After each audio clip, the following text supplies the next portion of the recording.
Hi, Julia. If you guys were tuned in to when we talked to those two FedEx employees just probably about 10 minutes ago, you would have heard them saying that the front of the FedEx building is a lot worse than the back, and that is true because there's no front of this building.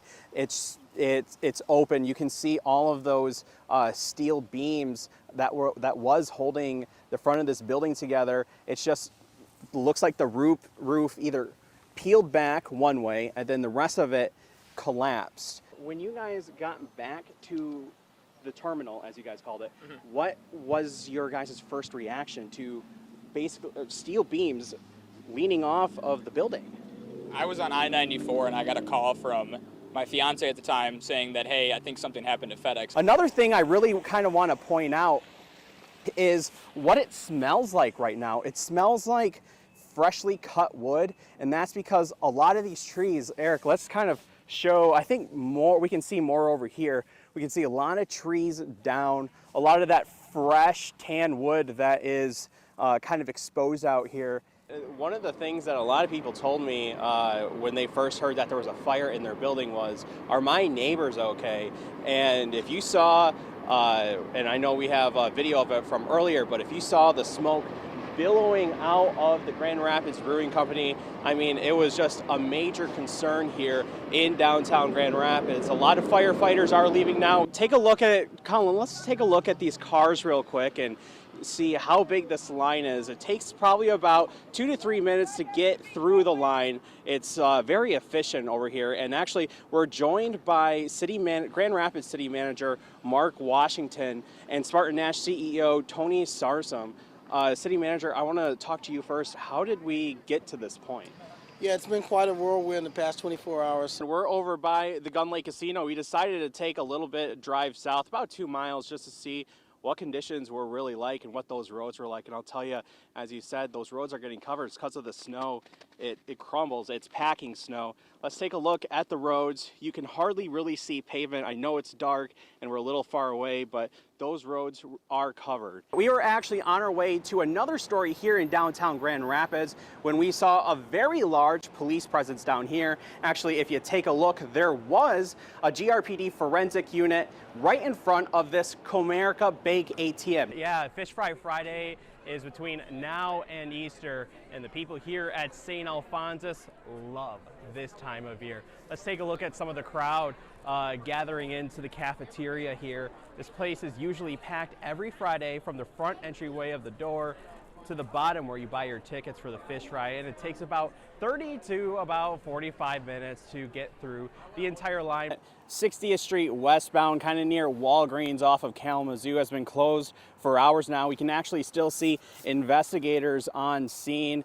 Those orange cones there, we've seen investigators tagging and bagging evidence. Because we're seeing all these down power lines, the snow right here, this is the reason. That green tree branch, you can see it right there, that fell probably a minute before we went live right now.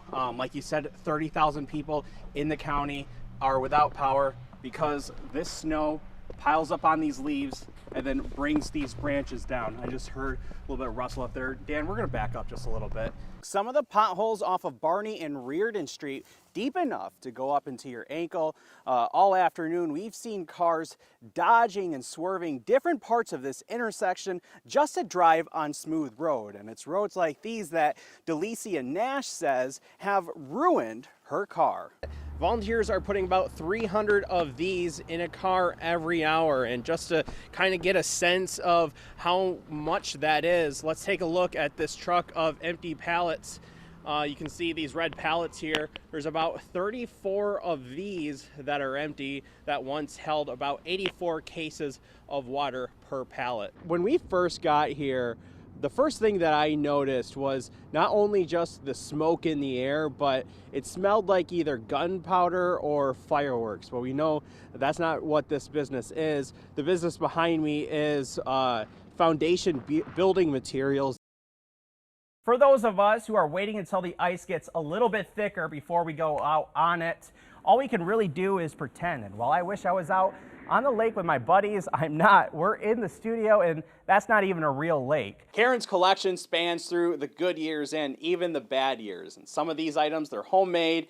They've been around for probably about 20 years. And while this is her personal collection, she has her very own Lions-themed holiday lights that she can share with the world. Now, Karen, I have to ask, what is your favorite part about your display? I would have to say it's probably our 4-foot by 8-foot light up LED Lions logo. And homemade. Yes, this was homemade by my dad, my husband, and myself. And it's those waters that may make you want to rethink going for a swim here at Grand Haven State Park, or really any state park in general. We were able to get a water temperature reading. As you can see, it's just over 50 degrees. It's a little high up there, but you may be able to see the pride flag on top of First United Methodist Church. Over the years, First has become more progressive, just like the denomination, which is one of the key issues at stake. Dr. Brian Huffman uses the term marathon to describe his training. But what he's working towards is much larger than that. I do about a half marathon, which a marathon in swimming is 6 miles.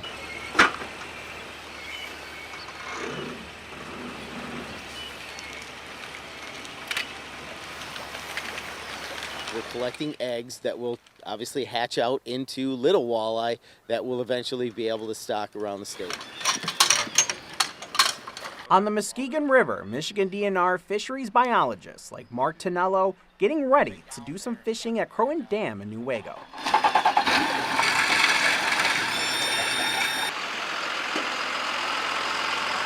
This week, fire departments from around Hamilton are training for a bus rollover crash on this old, out-of-commission school bus donated by the district. The Hamilton Fire Department was the first one up Monday night. So we're going to get our equipment out and start stabilizing the bus, practice extrication, different methods on opening up a school bus if it's on its side. This is the Christmas tree with the twinkly lights, they're called. I just got this poncho from Mexico. This I made myself. Just using a Cricut. Karen Todd isn't shy about calling her fandom to the Detroit Lions an obsession. It's just been my whole life. A shrine to her favorite team continues to grow, and everyone who sees it is not surprised. Reverend Steve McCoy, senior pastor of Grand Rapids First United Methodist Church, has only been at the downtown church for around 18 months. But the legacy the church has in the community spans centuries beyond his tenure. This church made a decision years ago to be an inclusive congregation. Yeah, there he is right there. That was hit this morning, apparently. Andy Albertson is Kent County Road Commission's deer sheriff. His job outside of the winter months, picking up deer carcasses across the northern part of the county. While there isn't a big increase in car versus deer pickups from last year to this year, Albertson has noticed it getting busier throughout time. But it is busier than 5 or 6 years ago. I think with the network of roads, the infrastructure growing, housing growing, population growing, I think we're squeezing these animals out of their natural habitat. Grand Rapids is one step closer to getting its very own soccer stadium. How much economic impact dollars could be coming in? And a DNR officer is now charged in his role of shooting a man at a campground while off duty. His charges and how much prison time he could be facing. Good evening, I'm Micah Cho. Julia Dragas has the night off. 13 on Your Side Late Night starts now. 13 on Your Side meteorologist George Lessons is on the weather deck with the 13 on Your Side forecast. George, you get your tree down yet? I know some go-to may help. Not my tree. It's an artificial tree. I don't think they'll like plastic. They're not going to like those. No, they would not like that. The first day of testimony in Shanda Vander Ark's murder trial is complete. She is accused of torturing her son Timothy Ferguson until he died in 2022. Today's testimony described his living conditions. His brother described some of those punishments. New tonight, Grand Rapids Public Schools is making a minor change to its facility plan. The change follows a month of community input sessions. The original plan called for a newly renovated elementary school at the site of the current North Park Montessori. George, would you say 1 in 3 chance for a green Christmas this year? Yeah, I think it's a 1 in 100% chance. We'll see. So don't try to take up skiing is what you're saying. Yeah, at least not cross country anyway. A former West Michigan high school football coach is avoiding jail following a September crash. Don Fellows was arrested in September for drunk driving in North Muskegon. In court this week, Fellows entered guilty pleas to operating with a blood alcohol level of 0.17 or more and for failure to stop after a crash. Fellows will be on probation and has to pay court costs and fines. 3 other charges against him were dismissed. Fellows was suspended by Grand Rapids Union immediately after the crash and later fired. New at 11, US 131 remains closed in part of Allegan County tonight as crews work to extinguish a box truck that caught fire. It happened before 9:30 tonight near the 146th Avenue overpass. It's not clear if anyone was hurt. We'll bring you more details. They become more available, 13onyourside.com. And tonight, a father and son from Newaygo County are headed to trial, accused of setting their family restaurant on fire. Charlie's Family Grill in White Cloud burned to the ground last spring. Prosecutors say David and Ryan Robinson set the fire intentionally. Today in court, the White Cloud fire chief said firefighters had trouble getting into the restaurant because there was debris blocking the front door. She may be a Spartan, but Michigan Governor Gretchen Whitmer is betting on the Wolverines to win the national championship, and she's so confident she made a friendly wager with the governor of Washington over it. Michael, it sounds like winter is here, or at least it's coming. Yeah, it's certainly knocking on the door, Micah. Well, guys, we got a big Lions game this weekend. Before we get to you, Mark, are people going to be able to grill outside tomorrow or this weekend? I think they will be able to. Some good weather Here for it. and as well as in Dallas I'm and sure. Arlington, absolutely.